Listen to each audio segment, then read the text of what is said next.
만약 지금 제가 예상하는 대로 사업의 진행이 사실상 불가능해서 더 이상 이제 기대할 것이 없는 상황이라면 조합장 말대로 계약금으로 40억 원을 사용했다고 했기 때문에 토지라는 재산도 조합한테 있다라고 볼 수 있는데요. 사업이 진행될 수 없는 상황이라고 한다면 여기 계신 조합원들은 조합에 남아있을 수 있는 재산들을 좀 잘 찾아내서 신탁사 계좌 뭐 혹은 채권 그다음 토지 등에 대해서 가압류를 걸고 납입금 반환 소송을 진행할 수 있을 것 같고요. 혹은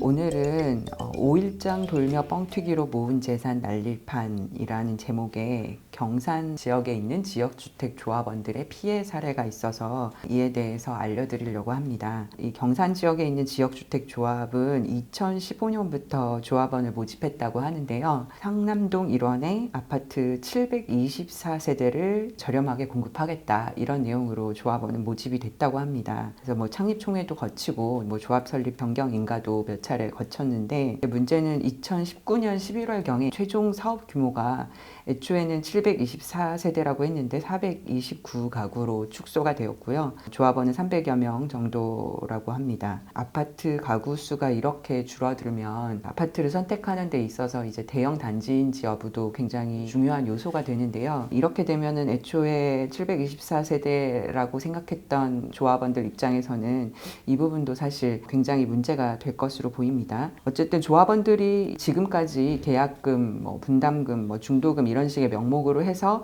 조합에 납부한 돈이 1인당 뭐 6천여만 원까지 이르고 합하면은 160억 원 정도가 납부가 되어 있다고 하는데요. 근데 문제는 2019년 11월에 조합에서 사업계획 승인 신청을 하기는 한 것으로 보이고 그런데 시에서 이것을 반려했다고 합니다. 기사에 따르면은 대지 소유권 확보와 승인에 필요한 설계 도서가 제출되지 않았다는 이유로 반려했다 이렇게 나오는데요. 아마 대지 소유권 확보가 사업계획 승인을 얻기 위해서는 일정 비율 이상이 돼야 되는데 그 비율이 충족이 안 됐고 설계 도서도 제출이 안 됐다 이런 말인 것 같습니다. 근데 이런 상태에서도 사업계획 승인 신청을 했다는 게 좀 의아하긴 한데요. 아마도 뭔가 사업이 진행되고 있다는 것을 보여줘야 된다는 압박이 있었거나 아니면 이런 정도도 모르고 있었다라고도 할 수 있는데 이거는 너무 예상하기가 어려운 일이라서 문제가 커진 것 같습니다. 그래서 이제 조합원들 입장에서는 이런 조합을 더 이상 신뢰하기가 어렵고 당연히 뭐 정산을 다시 받고 싶어 하는 그런 상황이 됐을 텐데 그런데 문제는 조합장이 밝히고 있는 입장에 따르면 조합원들이 낸 분담금이 총 160억 원 정도라고 말씀을 드렸는데 그 중에 40억 원은 토지 매매 계약금으로 이미 사용을 했다. 그리고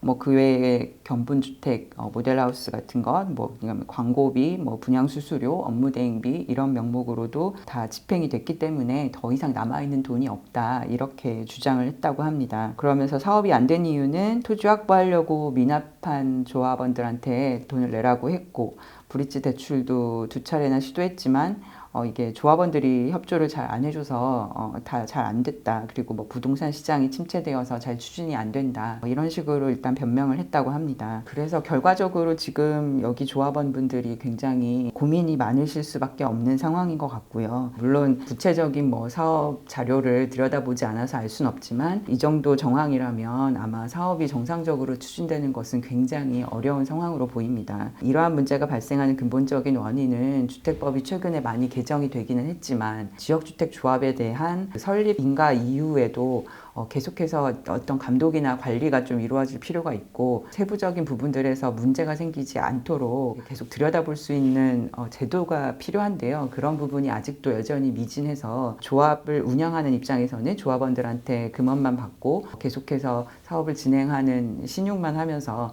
시간을 끌다가 이렇게 되어 버리는 경우가 종종 발생하고 있는 것 같습니다. 만약 지금 제가 예상하는 대로 사업의 진행이 사실상 불가능해서 더 이상 이제 기대할 것이 없는 상황이라면 조합장 말대로 일단 대부분의 분담금은 다 사용을 했을 수 있을 것 같습니다. 물론 일부 신탁계좌에 남아 있을 수도 있고요. 왜냐하면 신탁계좌는 사업 시행 계획 승인까지 되어야지 인출이 가능한 금원들은 또 남겨둘 수 있기 때문에 이런 금원이 계좌에 일부 남아 있을 수가 있고, 그다음에 어쨌든 계약금으로 40억 원을 사용했다고 했기 때문에 매매 계약을 해제하던가 아니면 이미 확보한 토지도 어느 정도 있다면 토지라는 재산도 조합한테 있다라고 볼 수 있는데요. 물론 여기에 신탁이 되어 있거나 뭐 담보가 설정되어 있을 수 있기 때문에 구체적인 내용은 살펴봐야겠지만, 사업이 진행될 수 없는 상황이라고 한다면 여기 계신 조합원들은 조합에 남아 있을 수 있는 재산들을 좀 잘 찾아내서 신탁사 계좌, 뭐 혹은 채권, 그다음 토지 등에 대해서 가압류를 걸고 납입금 반환 소송을 진행할 수 있을 것 같고요. 혹은 해산 청산 절차를 잘 거쳐서 일단 최대한 남아있는 돈을 잘 안분해서 정산을 받는 절차를, 이 경우에는 이제라도 좀 적법하게 할 수 있도록 진행하는 것이 현재로서는 최선인 것 같습니다. 이렇게 좀 계속해서 지역주택조합 관련해서 문제점이 생기는 데 대해서는 저희 법인에서 저희 스스로도 고민을 많이 하고 있고요. 이미 문제가 생기신 분들은 찾아오시면은 드릴 수 있는 최대한의 조력을 드리도록 하고, 앞으로 지역주택조합과 관련해서 주택법 등이 더 좋은 방향으로 개정될 수 있도록 기여도 계속 고민하도록 하겠습니다.